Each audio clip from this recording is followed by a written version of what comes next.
Hi, and welcome back to Beans and Bezels. I recently had the opportunity to photograph and review the GPHG 2024 award-winning Ming Bluefin dive watch, and my review of that watch has already been published.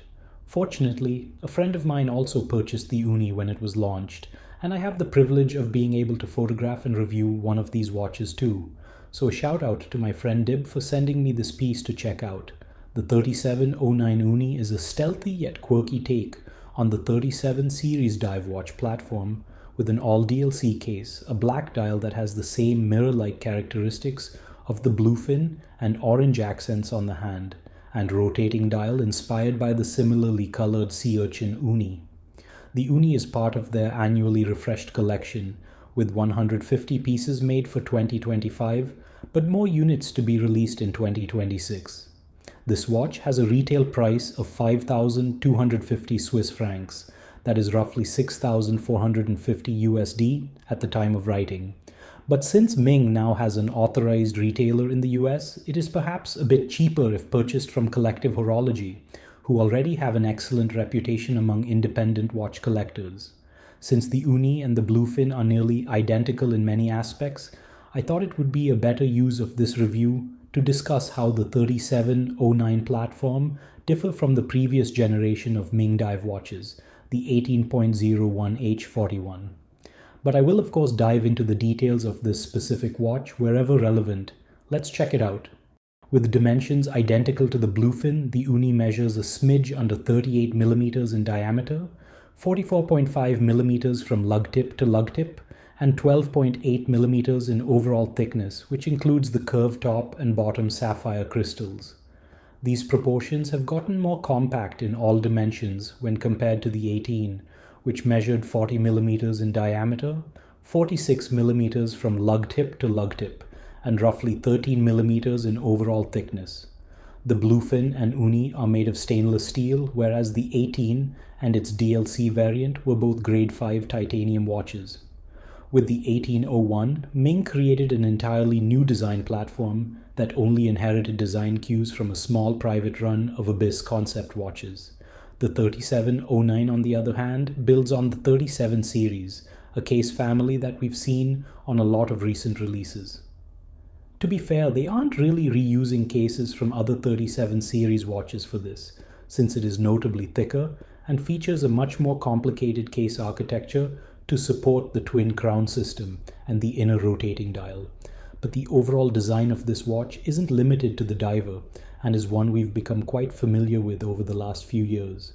Speaking of crowns and rotating things, the 3709 is arguably a much more technically challenging engineering project than the 18. Ming ditched the outer rotating bezel on the 18 for an inner rotating dial. Yes, I said dial and not bezel. On the 37th, a fixed, not screwed down crown at the 4 o'clock position rotates the entire dial, which contains a dive timer style marker ring towards its outer edge and serves as a timing indicator.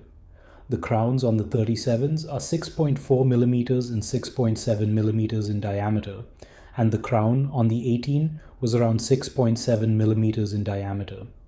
The action on this bezel is excellent thanks to an impressive and challenging construction, and the loomed crown adds just a bit more to the overall package.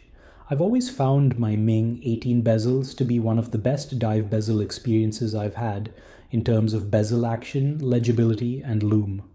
The 37th has even more impressive action, but is a bit lacking in both the legibility and loom department, and the uni appears to be a bit weaker with loom compared to the bluefin 2, but we'll get into that in a bit. The 37 features a much wider sapphire crystal than the 18, and this crystal has a noticeable curvature to it, unlike the flat crystal of the 18. From what I've gathered, the curved top and bottom crystals of the 37 series are an intentional and function-driven choice to improve the overall pressure rating of these cases. While the 18 had a bonkers depth rating of 1,000 meters, the 37 has only 600 meters of water resistance, but now features an external rotating crown that is not screwed into the case, and also features a sapphire case back.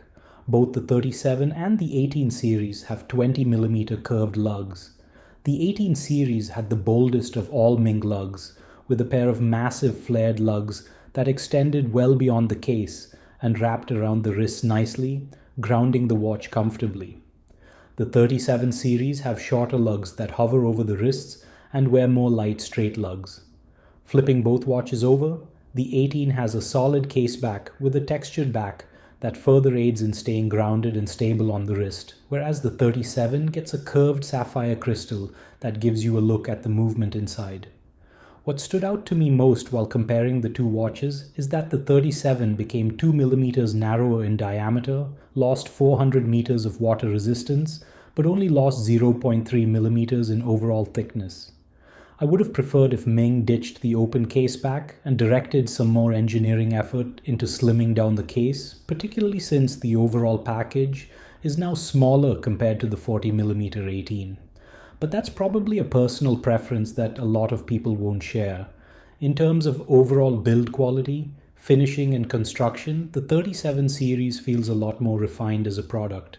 A lot more complex engineering design went into making the 37 series possible, and the result is a great follow-up to an already amazing case on the 18 series. The overall design recipe of the Uni is identical to the Bluefin, but with differing ingredients. The Uni gets a redesign for the floating hour track and is the first time I've seen this design on a Ming watch. This could perhaps be a tease of a future design language, or maybe this is just a one-off, who knows. Either way, it looks pretty cool and I love the asymmetry to the repeated markings. Instead of a metallized blue sapphire dial, the Uni gets a mirror-polished black sapphire dial that looks even blacker than Vanta Black in certain angles, and then looks like a mirror in others. So while it may appear to be just another black dial, it is very dynamic given the multi-layer construction and generous use of sapphire and shadows. The dive timer etched into the dial also has a different design with slightly more legible 20-minute markings in orange, and a new design for the rest of the 20-minute segments that are all filled with lume. When compared to the Uni, the 18 tends to look a bit more simple and straightforward, even though it has a lot of the same design materials and characteristics like a metal base layer, with a sapphire layer that contains high ceram loomed markers and so on. Both the 37 and 18 series divers generously deliver an impressive dynamic visual experience, with dials and crystals that invert their colors based on lighting and perspective, resulting in many different personalities throughout the day. The 37 series is perhaps more suited to this task, given its large sapphire dial layer and the sapphire crystal with its hour markers fused to its bottom surface.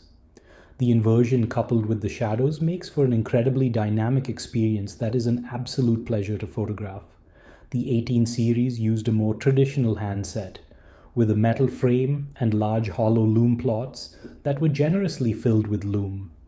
Even the seconds hand had a traditional lollipop-style loomed element filled with lume.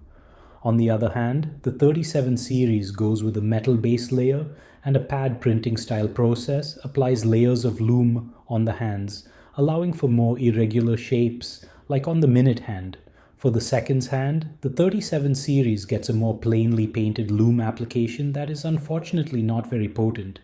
But the overall design of the Uni is very cool, with interesting use of materials, layering, colors, and finishing techniques.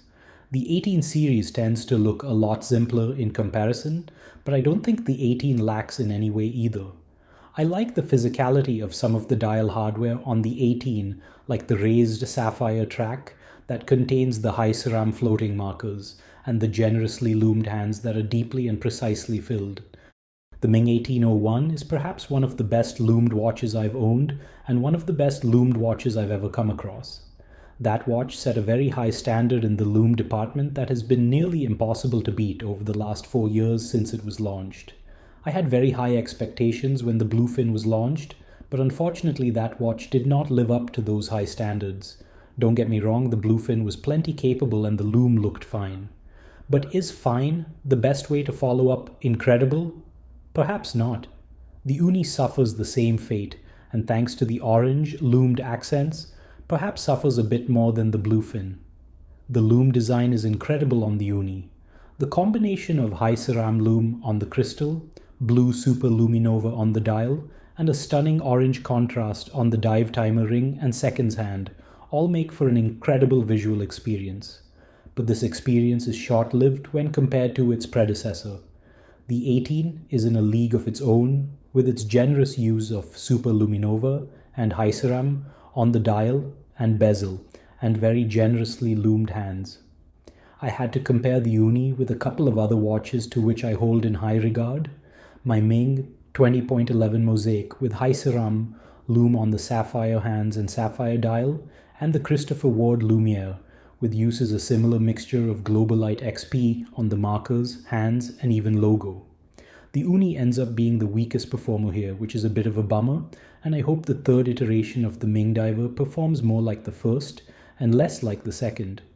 So far, things have been pretty contentious between the 18 and 37 divers, with the 1801 still being able to put up a good fight against its modern incarnation. But the movement is an area where the 3709 wins by a landslide. Over the last 6 years, I've had countless poor experiences with the ETA 2824 and Sellita SW200 architecture that powers the 18. Enough so that I actively avoid this movement, even on watches I absolutely adore. On the other hand, the Sellita SW300 in the 37 is, in my opinion, one of the best available off-the-shelf automatic Swiss movements you can get. The winding operation is excellent, it keeps good time, it is notably slimmer than the ETA 2824 or SW200, and just appears to have a lower failure rate in comparison. Ming went with a slightly atypical version of the Sellita SW300, featuring an anthracite finishing and plenty of skeletonization on the bridges and plates. I think this adds a nice touch and makes the whole modern design of the watch come together a bit more cohesively. But like I said earlier, if it were up to me, I would ditch the exhibition case back and try to shave off some of the overall thickness instead. Another area of criticism I have for this watch is the movement's performance guarantees. Ming regulates their movements pretty well, and most Mings I've owned have run within plus or minus 5 seconds per day, and I experienced the same with this Uni. Ming states that each movement has been regulated to 6 positions in a 250-hour test program, but they make no claims about the performance range they've been regulated within. And at roughly $6,500 US, using a Sellita SW300 that is a chronometer certified doesn't seem like too much of an ask.